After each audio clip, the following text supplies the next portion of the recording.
Halo semuanya, terima kasih udah balik lagi buat nonton video-videoku.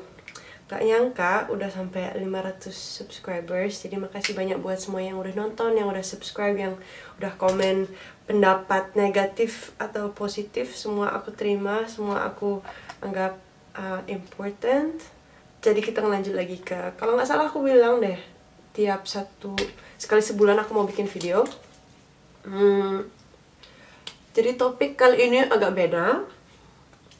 Videonya juga kayaknya agak lebih pendek, soalnya ya topiknya nggak terlalu topiknya nggak terlalu bisa dieksplor, sangat factual gitu, fakta-fakta doang.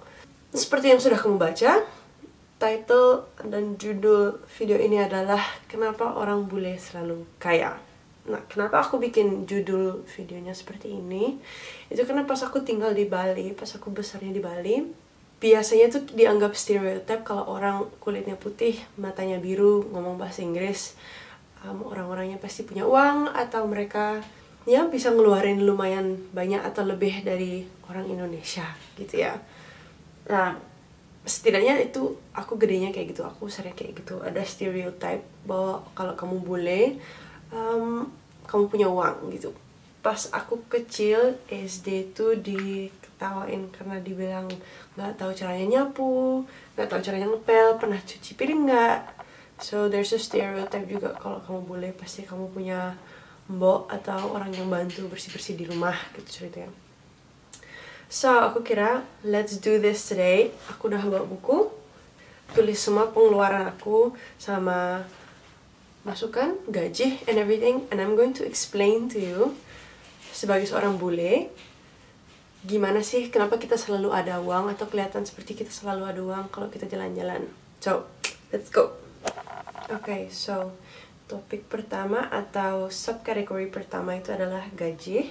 Aku tinggal di Belanda sekarang. Pekerjaan aku tuh di wellness, di sebuah hotel, bagiannya di spa, sebagai receptionist. Gak tau receptionist bahasa Indonesia, kerja di resepsi gitu, hostess.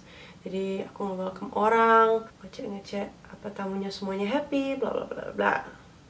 Aku juga karena aku masih belajar, aku kerjanya cuma 4 hari seminggu, nggak 5 hari seminggu. Tapi pengeluaran yang bakal aku kasih tahu nanti is based on kalau kamu kerja 5 hari seminggu ya. Anyway, so gajiku kalau aku kerja di wellness ini adalah 1,200 euros per month. Jadi 1.200 euro per bulan. Ntar aku tulis di bawah sini dalam rupiahnya itu berapa. But on average, kalau kita kerja di sana 5 hari seminggu, kamu dapat sekitar maybe 1.600 lah bilang. Let's just round it up to 1,600 a month. Jadi itu yang aku dapat. Lagi yang bakal aku dapat itu di Belanda, pemerintahnya bakal ngebantu support kita kalau misalnya kita nggak terlalu banyak dapat gaji or just in life in general, kita dapat uang untuk asuransi. Jadi kita bayar asuransi ke pemerintah, tapi setiap bulan kita dikasih sebagiannya balik untuk support, if you know what I mean. I don't know, it's really hard to explain. Tapi supportnya itu kita dapat, setidaknya aku dapat 100 euro per bulan. Jadi in total masukanku adalah sekitar 1,700. Let's just say that for now. Now let's move on to pengeluaranku. Soalnya gajiku itu kayaknya it is minimum wage, kayak paling standar gaji di Belanda gitu. So topik kedua adalah pengeluaran in general kalau kamu tinggal di Belanda. Pertama adalah kos-kosan atau rumah. Nah, aku tinggal di rumah sama pacarku sama adik kecilku. Kita bayar per orang cuma buat kamarnya doang 450 euro per month.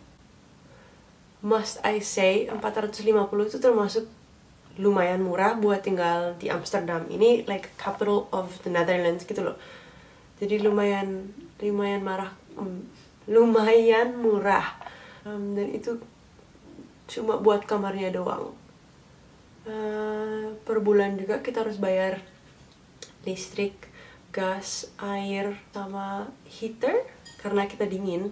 In total kalau nggak salah kita bayar itu sekitar 100 euro per orang per bulan untuk gas, air, dan listrik. So let's just say sekitar 550 euro. Kita take off, kita minus dari 1.700. Nah, selanjutnya pengeluaran aku adalah asuransi. Dan aku bayar asuransiku 140 euro per bulan. So, dari 1.700 dikurang sama kos-kosan sama rumah, gas, listrik.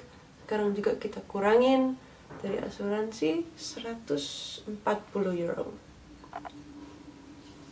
Kita lanjut sekarang ke transportasi. Orang yang masih belajar, bilanglah SMA atau kuliah, pemerintah tuh ngebantuin buat kita nggak terlalu banyak ngeluarin uang. Jadi transportasi di Belanda buat students, buat murid itu gratis.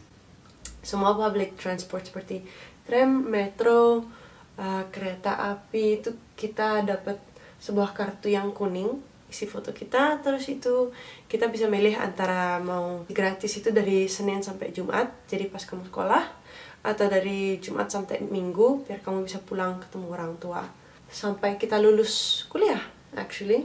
Jadi aku milihnya yang gratisnya dari Senin sampai Jumat. Aku nggak terlalu banyak pengeluaran transportasinya, mungkin in general 1 bulan kayaknya aku ngeluarinnya sekitar 50 euro cuma untuk transportasi doang. Mungkin sekali-sekali kalau kita keluar kita nge-Uber maybe like 10 euros per Uber ride or something like that.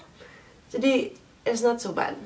Sekarang kita lanjut ke pulsa. Di sini kita bayar pulsa buat unlimited SMS sama telepon sama unlimited internet. Aku bayar 30 euro. Sekitar 30 euro. Beda banget sama pas kita tinggal di Indonesia. Di sini juga kita bayar sekolah itu sekitar 2.000 per tahun. Jadi aku harus bayar sekolah itu 150 euro per bulan. Minus lagi dari gajiku. Sekarang most general, aku sih pengeluarannya lebih banyak daripada ini. Tapi aku mau Google ternyata murid-murid pengeluaran untuk makan, itu masak di rumah ya, sekitar 300 euro per bulan.